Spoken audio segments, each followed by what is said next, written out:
Hi there. Welcome to Stars Will Align. Think of this like sitting around the cauldron with me. But instead of potions, we're working with timing, energy, and a little bit of cosmic insight. This is the audio companion to my Cosmic Cauldron newsletter, where I break down the week ahead through astrology, human design, and gene keys. Plus, a little tarot, psychic downloads, and whatever else decides to show up. Nothing here is random. There are patterns to all of this. So this is your weekly check-in with the collective energy. What's shifting, what's activating, and how to actually move with it. Let's see what this week has in store.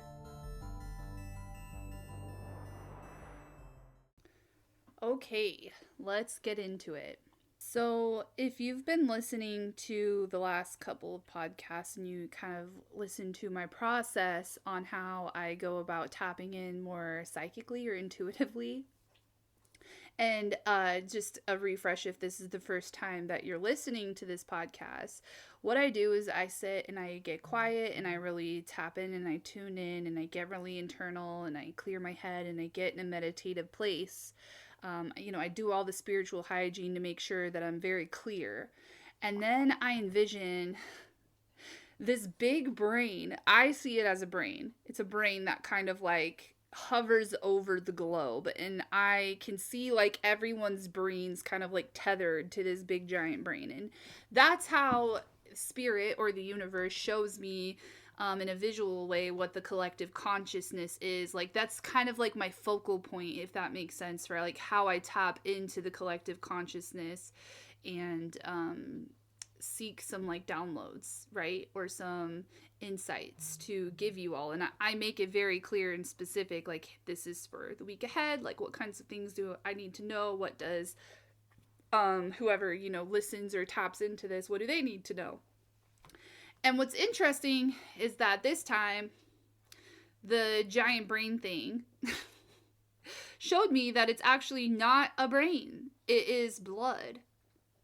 And kind of feels like a duh moment to me because, I guess if you really do think about our human connection, it is blood. It is DNA. It is like, when you take your ancestry back, we're kind of like from the same origin point, which is why we're all connected. And then I really kind of felt into the intelligence of DNA within our blood. Blood is, symbolic of our lineage. It holds our inherited patterns. And it's not even just genetically, but also emotionally and archetypally. And shows us, that the shadow patterns that we work through aren't random.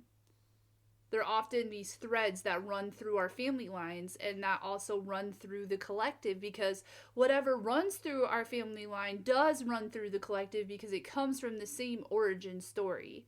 So whenever you're transforming something within yourself, you're actually clearing signals in the bloodline, not just in your individual life. And if you've ever experienced any kind of like healing moment like that, then I think you can relate, where it's like you kind of heal something within yourself and you really do feel the connection to your bloodline and to your origin story, if that makes sense. It is wisdom that lives in all of our bodies, which also means that it's not something that you really need anyone else to tap into. We can all tap into this. We can tap into the collective via our own bodies. We can tap into this intelligence via our own bodies. Okay, so then after that, I got a message about how this is a good time to stop resisting what we were born to do. And then right after that, I got echo versus voice. So first of all, if you admit, that there's this collective intelligence running through our DNA, running through our blood, then there is also this imprinting that happens that you sign up for. There is this like code, that you're living through or that you're experiencing. Sometimes, like I think of the words resisting versus softening. How much are we resisting this inherent code within us, this naturalness within our being, this pull towards things, this urge, maybe even a pushing away from, or a fear, or a recoiling. Like, how much does our brain, our big giant dumb brain, come and get in the way and resist these inherent things, this inherent intelligence in our body? How much does our brain come down and go, well, actually, I'm superior, I'm this big giant dumb brain and I'm superior and I'm gonna figure things out for you, you dumb body? When in reality, it tends to be the other way around. And then I think the echo versus the voice message comes through pretty perfectly after that. Because a lot of the times, to truly stop resisting what we were born to do, it's going to take us really leaning into our uniqueness. And when we really lean into our uniqueness, we leave this collective homogenized mind. And when we do that, this collective homogenized mind pushes us further out of the circle. It feels like not belonging anymore. And it pushes us out of this circle because it's a threat to the system. It's a threat to the homogenized brain, right? Rather than doing the work to find your own unique voice, it's so much easier to just play a game of telephone, to just repeat something you've heard, to think, oh, this person is superior and that thing that they said was interesting, so I'm just gonna adopt that mindset. I'm gonna adopt that belief. I'm gonna repeat that thing. Rather than true expression being like, what do you uniquely have to say in the world about your life? Maybe a lot of the times it's not about fixing, it's about just being in our own lives and expressing what that experience feels like, looks like. All right, for the tarot, we got a lot of keywords about charisma, expression, and passion. The first card we got was the Ace of Wands, which is all about a surge of new energy. It's creativity, it's inspiration, it's new beginnings.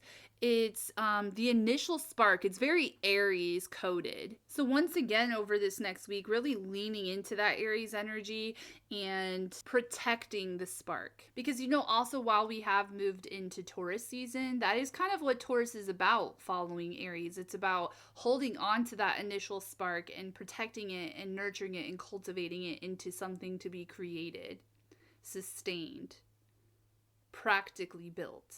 And then next we got the Hedge Witch, which I think even further doubles down on that protection energy. This is the importance of personal space. It's about, how creating some distance between yourself and the object allows for observation, right? So like if you're feeling, this is also very Aries coded, right? Because it's sovereignty. It's like sometimes, the opposite sign of Libra can have this issue with enmeshment, where you forget where you end and the other begins, right? So this is a card really about remembering this need for distance and sovereignty and personal space, so that way you have a clear idea of like, this is who I am and this is who you are. This is where I begin and where I end, and this is where you begin and where you end. Also needing space for things to flourish, right? Because again, if you're protecting and holding on to that initial spark, you're going to need some space for that spark to flourish into something.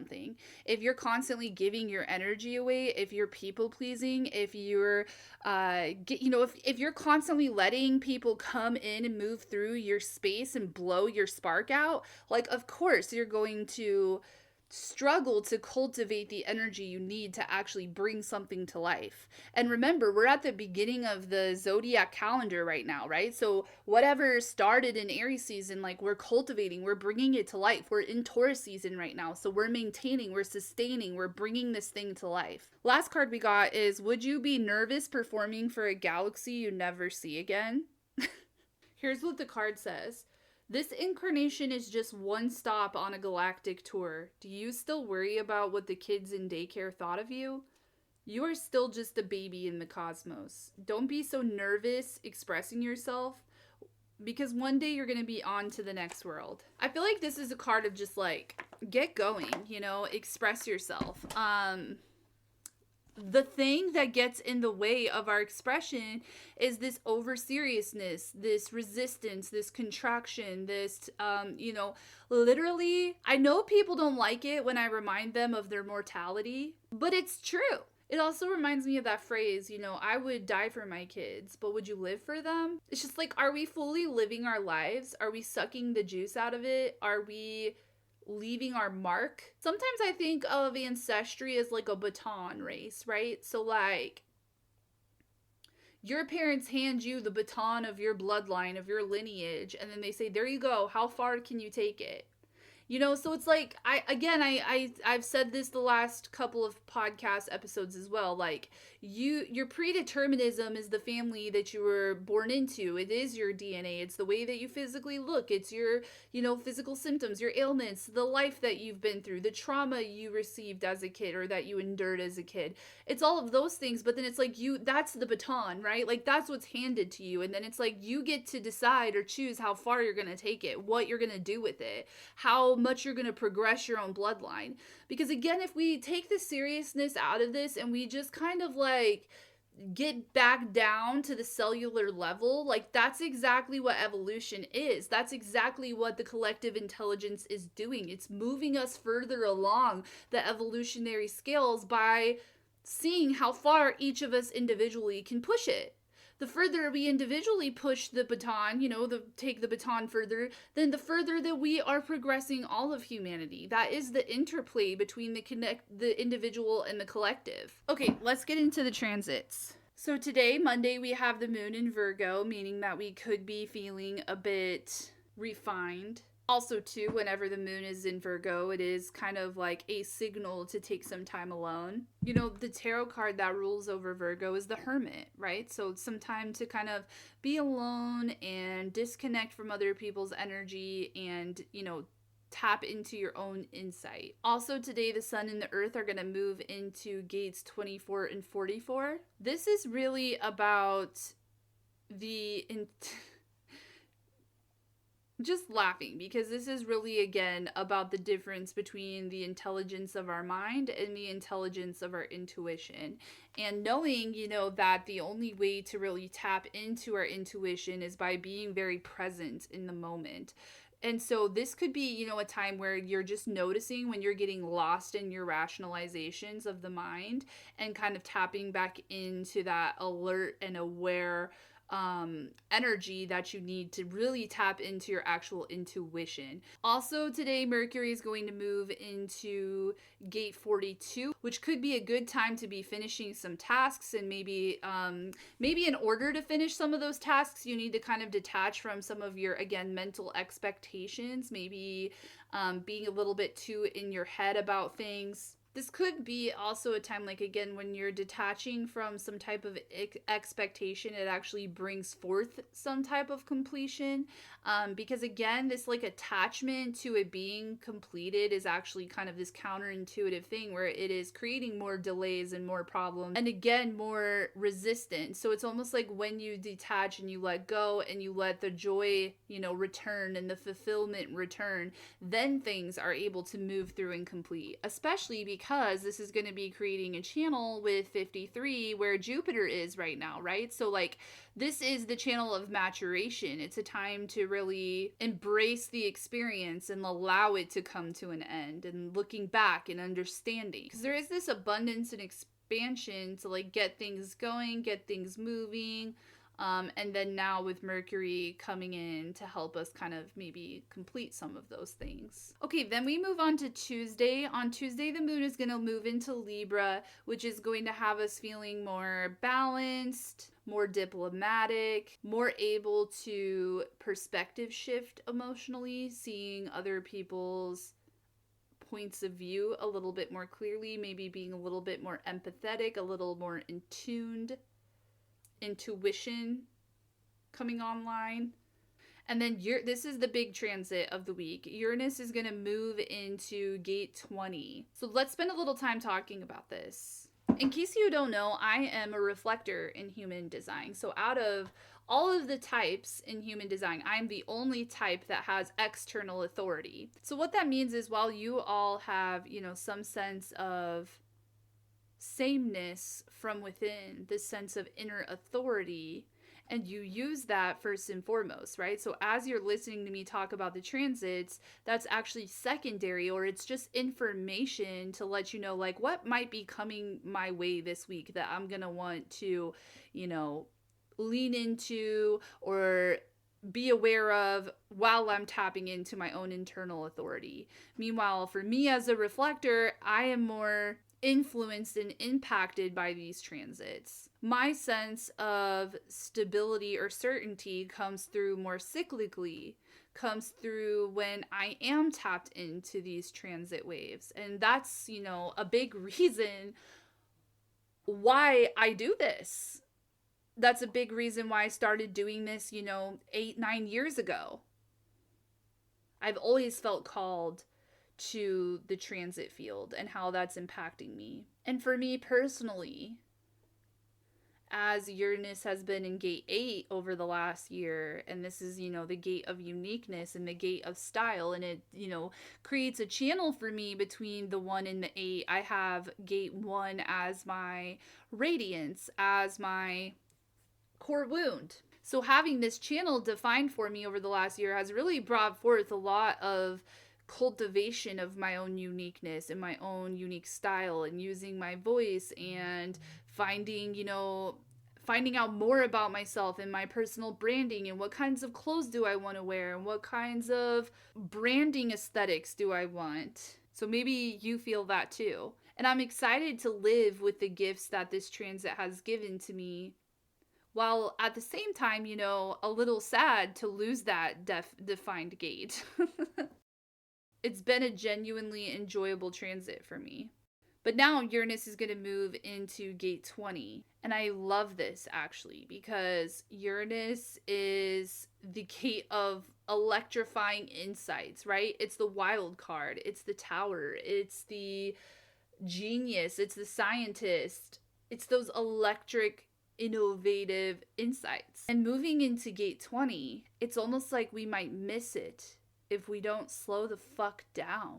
If you've never cultivated a meditation practice in your life, this next year might be the time to start. It might be that the most clear-minded of people are going to be the ones that receive the most downloads over the next year. But what's also cool to think about is that as Uranus moves through Gemini, it's going to move through a lot of our throat gates. So this could be a whole upgrade to the way that we use our voices and the way that we express ourselves. So yeah, over the next year, it's going to take a lot of that presence, and expect a lot of sudden disruptive awakenings that can push you to speak and act with like this raw, authentic truth, but it's going to be very much in real time as this is going on. So again, if you are distracted, if you are too much in your head, on the gene key side of things, the shadow of 20 is superficiality, and that's like living on reflex, right? So, it's still in the moment, right? But it's more reactive. And so it's almost really about taking that space between the thing happening and the reaction to the thing happening. And that's what I mean by that, like, really meditative presence, because that space you create between those two things is where the electrifying downloads are going to come from. Wow, again, so like almost like the baton, the blood that you're given is that reaction. It's all that old archaic DNA code purely reacting to a situation. Meanwhile, your predeterminism, your authority, your willingness to move the baton down the line is cultivated in your presence to respond rather than react. That's when the collective intelligence can come through and tell you where to change things, where to mutate things, where to shift, where to respond differently. And that's going to create a ripple effect for generations to come. Okay, also on Tuesday, Venus is going to move into gate 16. This is the gate of skill, but deeper than it just being about skill, it's about the responsibility that you have to cultivate your own skills. It's the value of practice, the value of mastery, the value of versatility, overcoming obstacles, really committing to something. You know, something I think of about how the signs move from cardinal to fixed to mutable, that fixed part of the phase, you know, really anchors you to something, so that way when you get to the mutable side of things, no matter what blows your way, you're anchored to something. You know, you can get kind of like adaptable in that way. That's why one of the positive attributes to a mutable sign is how adaptable it is. But it's only adaptable if it's anchored into what was fixed. So if you have no anchor point, then you're just blowing around in the wind and you're not really going anywhere. So this is really about the value of being anchored into something and being adaptable from that place to really hone in and master your skills from a place of being anchored into the value of them. Okay, Wednesday, Mars is going to move into gate 51. We talked a lot about that last week with some other things moving through gate 51, but now that Mars, you know, the ruler of Aries, so Mars is still very powerful here in this place. It's very at full speed as it's in Aries, and then it's going to move into the gate of shock, right? So this can be some sudden shocking, disrupting, awakening kind of moments for you that help you to commit to what really matters. This could be an initiation threshold of sorts. All right, and then Thursday, the moon is going to move into Scorpio, which is going to just be having us feeling emotions in more depth, and leading into Friday, where we're going to experience the full moon in Scorpio.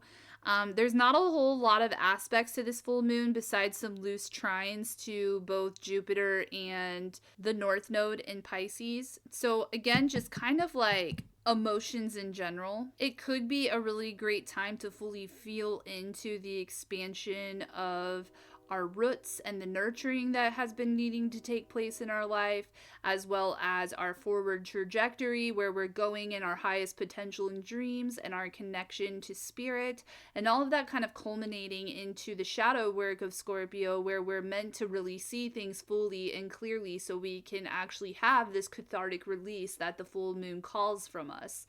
And so, you know, of course, I'm creating my full moon in Scorpio worksheet for the workshop I have coming up this Wednesday. And I am, you know, thinking of like, okay, so the way that the moon cycles work is that whenever we have a new moon, we're creating intention, right? Because that is when the sun and the moon come together. And so it is like a beginning start point of like we're setting intention. But whenever we get to a full moon, it's in opposition. You have the moon in opposition to the sun. So we're really looking at the shadow qualities of the moon.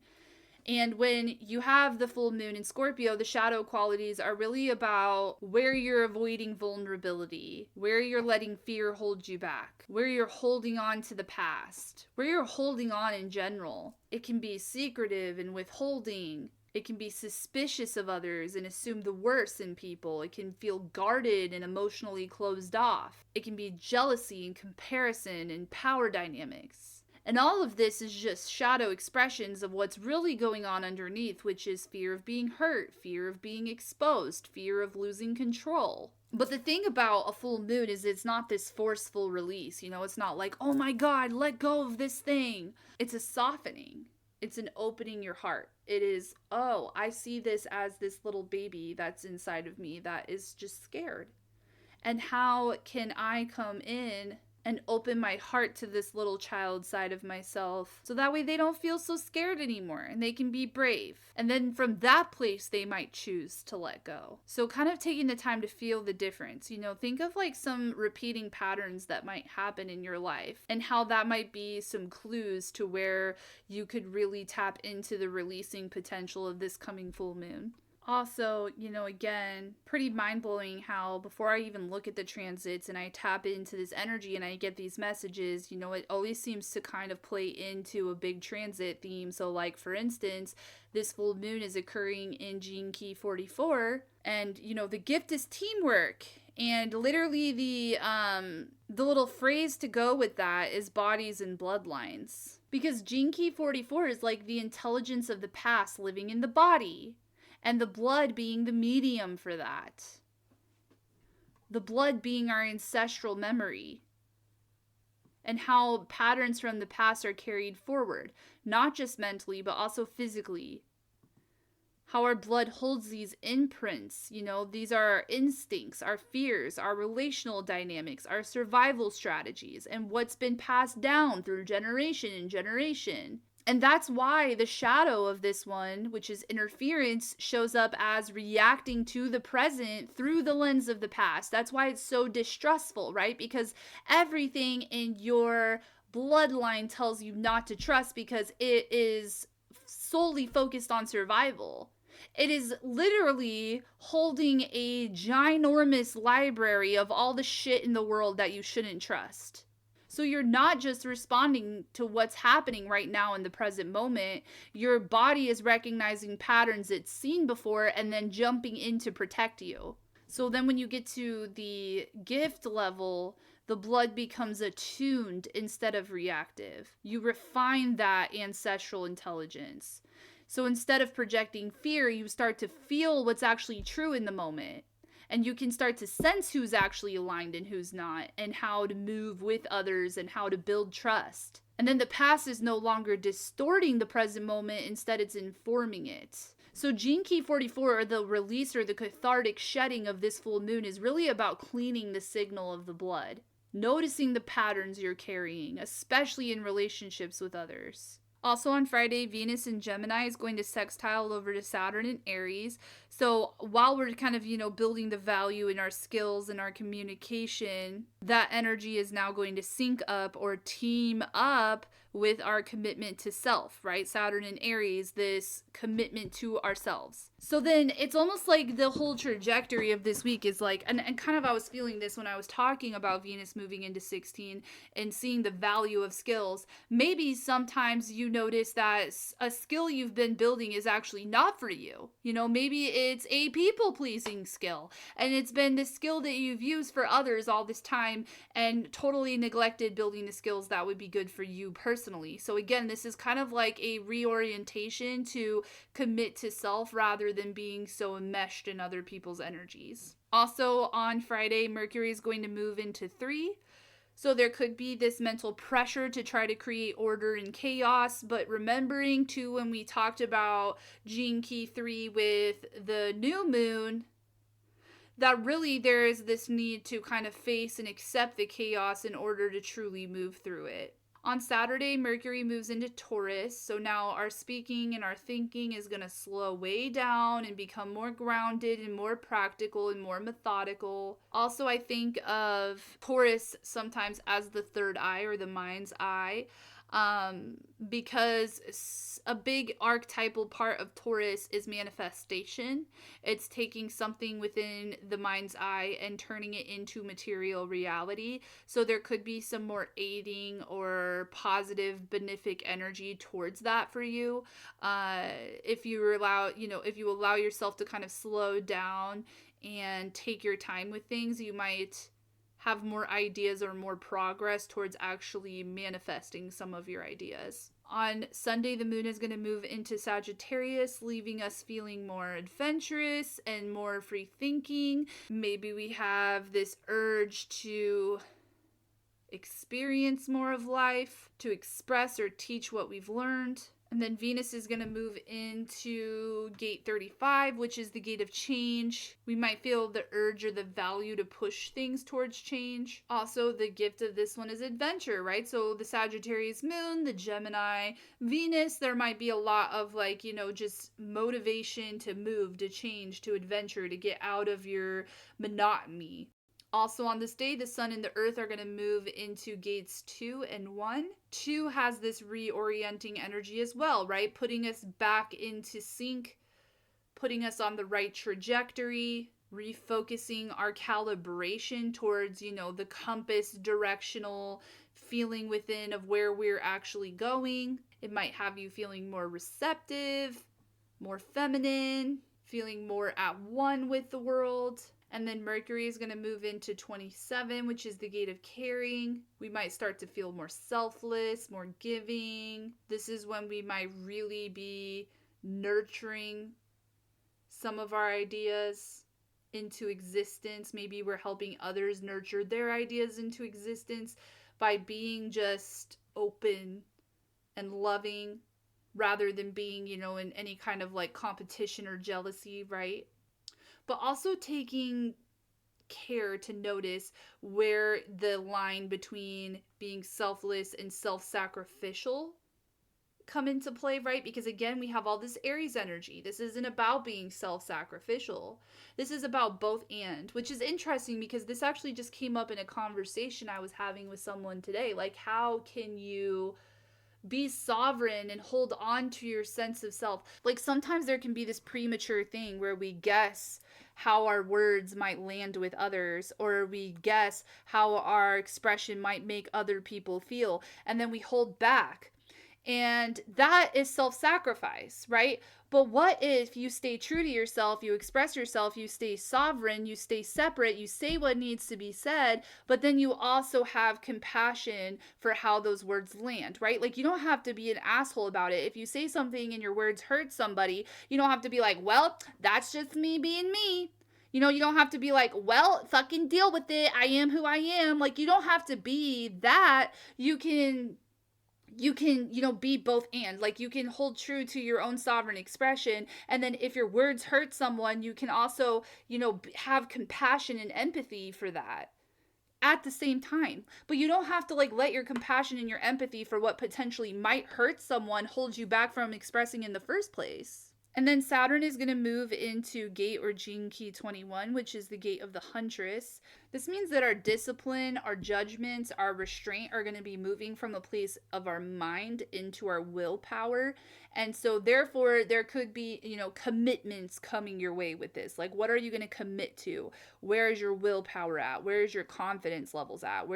How healthy or unhealthy is your ego feeling, and how can you take accountability for that? How can you use your willpower to manage your own resources and protect your own interests, right? Because we're still talking about Aries.